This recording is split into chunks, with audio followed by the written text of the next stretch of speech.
मंच पे मौजूद श्री गोपाल राय जी, संदीप पाठक जी, शैली ओबराय जी, आले मोहम्मद जी, दुर्गेश पाठक जी, गोयल साहब और सामने बैठे हुए मेरे सभी प्यारे काउंसलर भाइयों और बहनों, आप सब लोगों को मेरा नमस्कार, सबको मेरा प्रणाम। दोस्तों, इन्होंने जेल तो भेजा था ये सोच के कि केजरीवाल को जेल भेज देंगे और उसके बाद इनकी पार्टी बिखर जाएगी, इनके काउंसलर बिखर जाएंगे, इनके एमएलए बिखर जाएंगे, आधे एमएलए को तोड़ लेंगे, आधे काउंसलर को तोड़ लेंगे, एमसीडी में इनकी सरकार गिरा देंगे, दिल्ली में इनकी सरकार गिरा देंगे। नतीजा बिल्कुल उल्टा हुआ इनका। हम हमेशा कहते थे कि आम आदमी पार्टी पार्टी नहीं है, हम सब लोग एक परिवार हैं। रोजमर्रा की जिंदगी में वो साबित भी होता था, जिस तरह से हम एक दूसरे के सुख दुख में काम आते थे। लेकिन एक तरह से ये सबसे बड़ी विपदा आई थी जब इन्होंने मुझे गिरफ्तार किया। तो दो चीजें हो सकती थी, एक ये कि हम सारे मायूस होके इधर उधर बिखर जाते, लेकिन वो नहीं हुआ। दूसरी बात हुई, उस क्राइसिस का हमने मिलके डट के मुकाबला किया और उस क्राइसिस ने परिवार को और ज्यादा एकजुट कर दिया, इकट्ठा कर दिया। जिस मकसद से उन्होंने जेल में डाला था उसका बिल्कुल उल्टा हो गया। जितनी भावनाएं और जितना भावुकपन लोगों के, आप सब लोगों के बीच में था, हमारे पदाधिकारियों में, काउंसलर्स में, वॉलंटियर्स में, विधायकों में, उस इमोशंस ने सबको, परिवार को एकजुट कर दिया। हमारे कई लोगों को इन्होंने तोड़ने की कोशिश की, काउंसलर्स को तोड़ने की कोशिश की, एमएलए को तोड़ने की कोशिश की, कोई नहीं टूटा, कोई नहीं टूटा। पूरे देश के अंदर मिसाल खड़ी कर दी आप लोगों ने। पूरे देश में लोग कह रहे हैं कि दूसरी पार्टी वाले तो यूं टूट जाते हैं। कई लोग तो ऐसे हैं, कई जगह से खबर आ रही है कि फलानी पार्टी के चुनाव के पहले ही छोड़ के उधर चले गए। हमारे वाले पूरी कोशिश के बावजूद न पैसे से बिकते, न ईडी के डर से छूटते, कोई तो तोड़ ही नहीं सकता हमारे वालों को। इसके लिए मैं आप सब लोगों का बधाई देना चाहता हूं और पूरे देश को गर्व है आप हमारे नेतृत्व के ऊपर, हमारे काउंसलर्स, हमारे एमएलए, सबके ऊपर। जैसे कहा जाता है ना कि यदा, गीता में लिखा, यदा यदा ही धर्मस्य ग्लानिर्भवति भारत। जब जब धर्म कमजोर होगा, एक तरह से भगवान कृष्ण ने पूरी विश्व को ये विश्वास दिया है कि मायूस होने की जरूरत नहीं है, मैं हूं। भगवान ये कह रहे हैं, मैं हूं। भगवान वो ये कह रहे हैं कि जब जब पृथ्वी के ऊपर धर्म कमजोर होगा और अधर्म बढ़ेगा, तब तब चिंता मत करना, तब तब मैं प्रकट होऊंगा। मैं जन्म नहीं दूंगा, मैं प्रकट होऊंगा। भगवान दो तरह से प्रकट होते हैं। एक तो वो भगवान श्री राम के रूप में प्रकट होते हैं, भगवान श्री कृष्ण के रूप में, तरह तरह के रूप धारण करके स्वयं प्रकट होते हैं। और दूसरा वो परिस्थितियों के तौर पे प्रकट होते हैं। परिस्थितियां ऐसी पैदा कर देते हैं कि आपको अपने आंखों से भगवान दिखाई नहीं देते, लेकिन आपको अचानक लगता है ये कुछ तो हो रहा है, कुछ तो हो रहा है, कि सब कुछ ठीक होने लग गया है। जैसा अभी कई लोगों ने, आपने कहा कि 3 महीने पहले तक ये लगता था यार इनकी तो 400 से ज्यादा ही सीट आएंगी, किसी को उम्मीद नहीं थी। सबको लगता था हाँ यार 400 सीट आएंगी, इनकी तो 400 सीट आएंगी।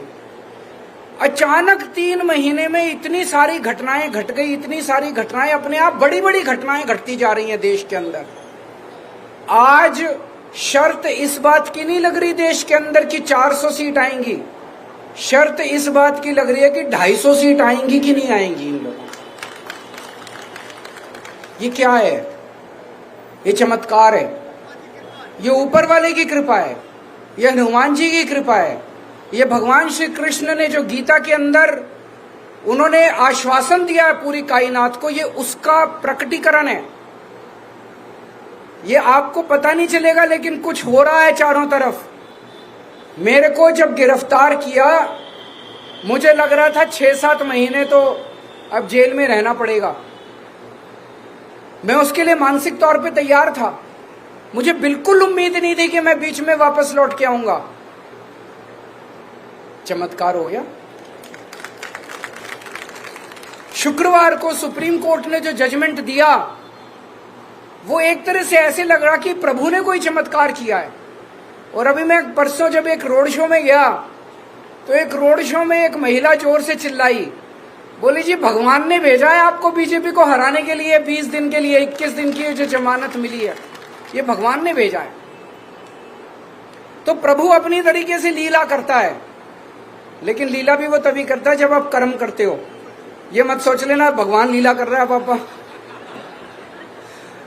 कर्म करना पड़ेगा कि नहीं करना, मेहनत करनी पड़ेगी। बिना कर्म के फल नहीं मिलेगा, फल उसके हाथ में है। लेकिन वो भी ये देखता है कि कर्म कर रहे हैं कि नहीं कर रहे हैं लोग। कर्म तो करना पड़ेगा। इन्होंने पूरी कोशिश की जेल के अंदर केजरीवाल को तोड़ने की, तरह तरह से। कभी अपमानित करते थे, कभी बेइज्जत करते थे। 15 दिन तक इन्होंने मेरे को इंसुलिन नहीं दिया। मेरे को 20 साल से शुगर की बीमारी है और 10 साल से मैं इंसुलिन पे हूं। शुगर की बहुत हाई लेवल की बीमारी है मुझे, और मैं डेली 52 यूनिट इंसुलिन लेता हूं। 52 यूनिट बहुत ज्यादा होते हैं। 52 यूनिट इंसुलिन लेता हूं। तो जब मैं जेल में गया, डेली मेरा बढ़ता जाए, कभी 300, कभी 325, कभी 350। अब मुझे चिंता होने लगी, क्योंकि ज्यादा टाइम तक अगर शुगर हाई रहती है तो फिर धीरे धीरे आपकी किडनी खराब होने लग जाती है, धीरे धीरे आपका लिवर खराब होने लग जाता है, और परमानेंट डैमेज हो जाता है आपके शरीर के अंदर। तो मैं बार बार डॉक्टर को बोलूं कि भाई मेरे को इंसुलिन दे दो, मेरे को। हाँ सर मॉनिटर कर रहे हैं, जरूरत होगी तो। मैंने कहा और क्या जरूरत होगी, 300 पहुंच गया, 325 पहुंच गया, और क्या।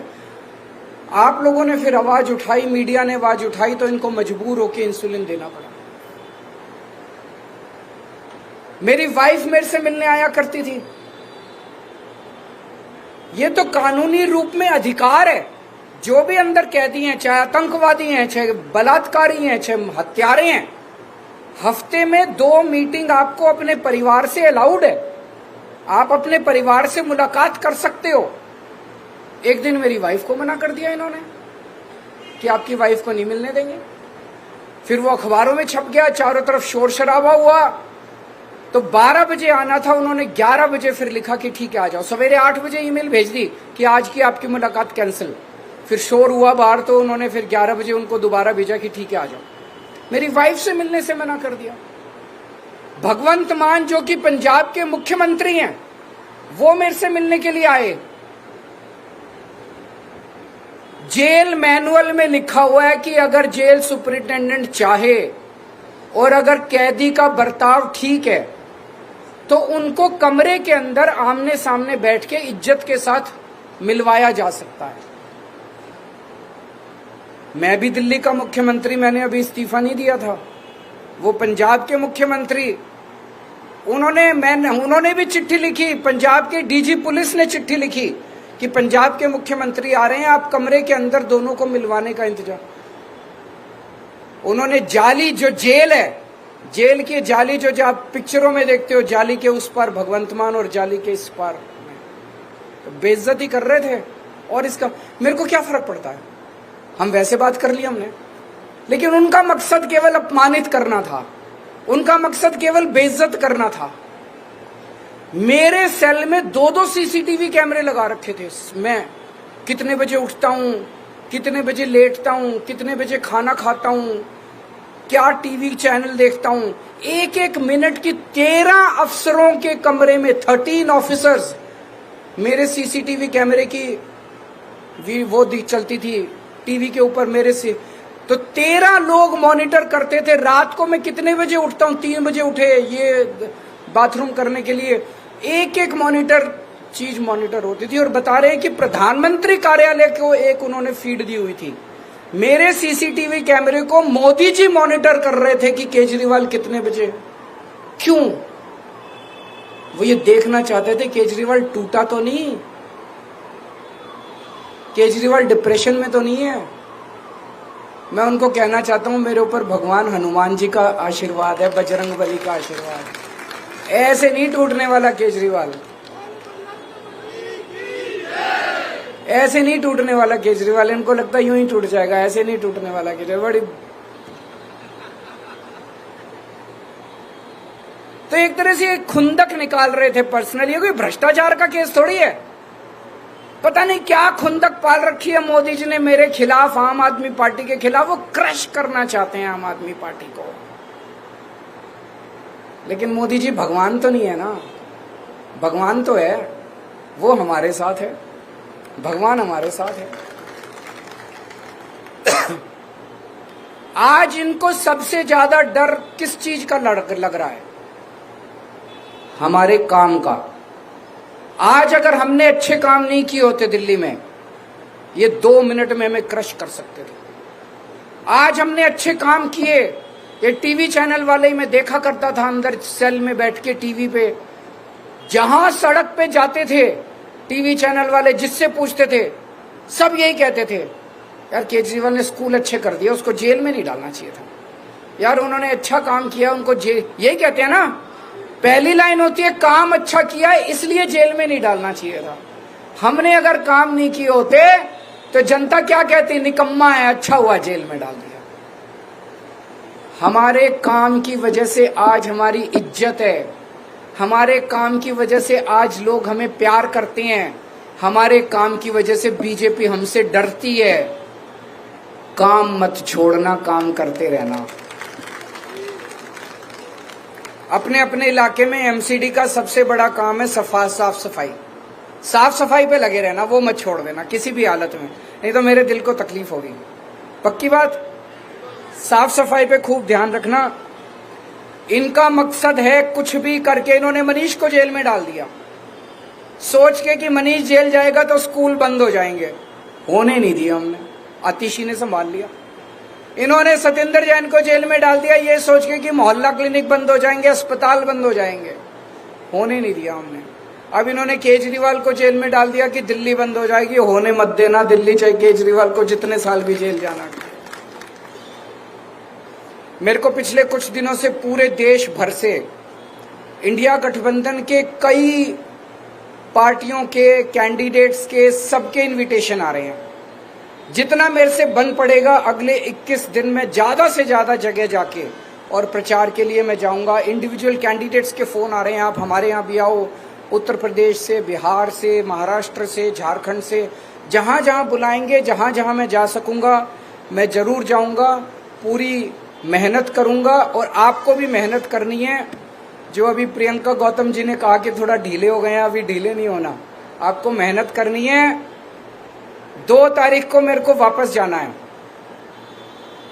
4 तारीख के नतीजे में जेल से देख रहा हूंगा। अगर आपने मेहनत की और अगर इंडिया गठबंधन जीत गया तो मैं 5 तारीख को वापस आ जाऊंगा। और अगर आपकी मेहनत में कमजोरी रह गई तो फिर देखो कब मिलेंगे। तो आप सब लोगों का बहुत बहुत शुक्रिया। मुझे वाकई गर्व है कि मुझे आप जैसे साथी मिले, आप जैसे लोग मिले। मेरे